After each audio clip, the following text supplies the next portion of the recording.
Hi friends, நாங்கள் தேங்காய் உரித்து காய வச்சு அதில் எண்ணெய் எடுக்க போகிறோம். எப்படி இதில் தேங்காய் நிறையா இருக்குது.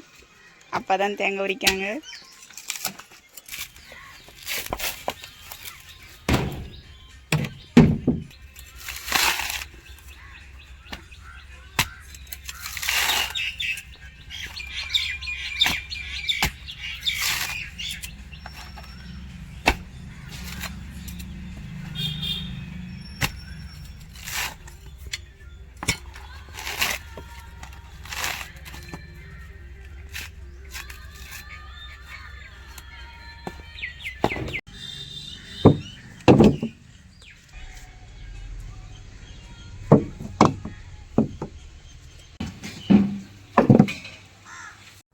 தேங்காய் எல்லாம் உரிச்சாச்சு. மொத்தம் 225 தேங்காய் இருக்குது. வெயிட்டு 92 கிலோ இருக்குது. வளைச்சிட்ருக்கோம்.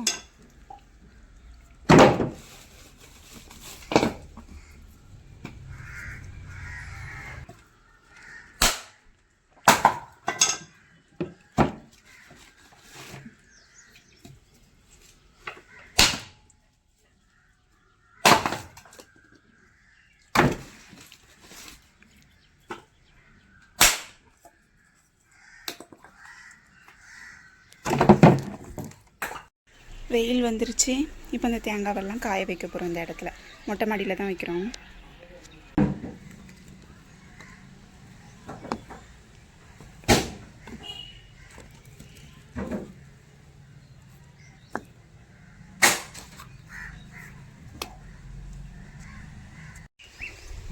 தேங்காய் மொத்தத்தையும் காய வச்சாச்சு. இந்த மாதிரி வலை போட்டு வைக்கும்போது காக்கா எதுவும் தேங்காவை எடுத்துகிட்டு போகாது. 2 நாள் நல்லா வெயிலில் காஞ்சிருச்சு அப்படின்னா சிரட்டை தனியாக பிரிஞ்சு வந்துடும். அதுக்கப்புறம் காய வைக்க ஈஸியாக இருக்கும். இது 2வது நாள் காய வைக்கிற வீடியோ. இது 3வது நாள். இன்றைக்கி மழையாக இருந்ததுனால வெளியில் காய வைக்க முடியலை. அதனால் ரூம்குள்ளே தான் காய வச்சுருக்கோம். இது 4வது நாள். தேங்காயை சிரட்டையை விட்டு பிரித்தாச்சு. கொஞ்சம் தேங்காயில் மட்டும் இன்னும் பிரித்து எடுக்கலை.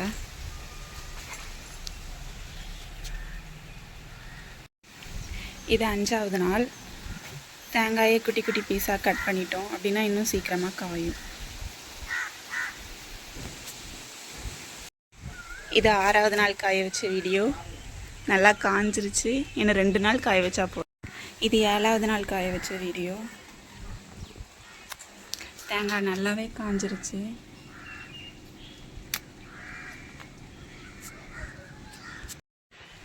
இது 8வது நாள் காய வச்ச வீடியோ. நல்லாவே காஞ்சிருச்சு. இந்த அளவுக்கு காஞ்சாதான் எண்ணெய் வரும். இன்றைக்கி அரைக்க கொடுத்துடலாம்.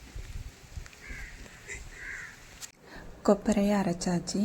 28 கிலோ கொப்பரைக்கு 20 லிட்டர் தேங்காய் எண்ணெயும் 8 கிலோ தேங்காய் புண்ணாக்கும் கிடச்சிருக்கு. 1 கிலோ தேங்காய் 50 ரூபா. 92 கிலோ தேங்காய்க்கு 4600 ரூபா கிடைக்கும். 1 லிட்டர் தேங்காய் எண்ணெய் 420 ரூபா. 20 லிட்டர் தேங்காய் எண்ணெய்க்கு 8400 ரூபா கிடைக்கும். இதில் 1 கிலோ கொப்பரை அரைக்க 30 ரூபா. 28 கிலோ கொப்பரை அரைக்க 840 ரூபா கொடுக்கணும். 1 கிலோ தேங்காய் புண்ணாக்கு 20 ரூபா. 8 கிலோ தேங்காய் புண்ணாக்குக்கு 160 ரூபா கொடுத்தாங்க. இந்த அமௌண்ட்டை மைனஸ் பண்ணி 680 ரூபா ஆயில் எடுக்க கொடுத்தோம். ஆயில் ரேட்டில் 680 ரூபா மைனஸ் பண்ணுனா 7720 ரூபா கிடைக்கும். தேங்காய் அப்படியே சேல்ஸ் பண்ணாமல் ஆயிலாக அரைச்சி கொடுத்தா 92 கிலோ தேங்காய்க்கு 3120 ரூபா லாபம் கிடைக்கும்.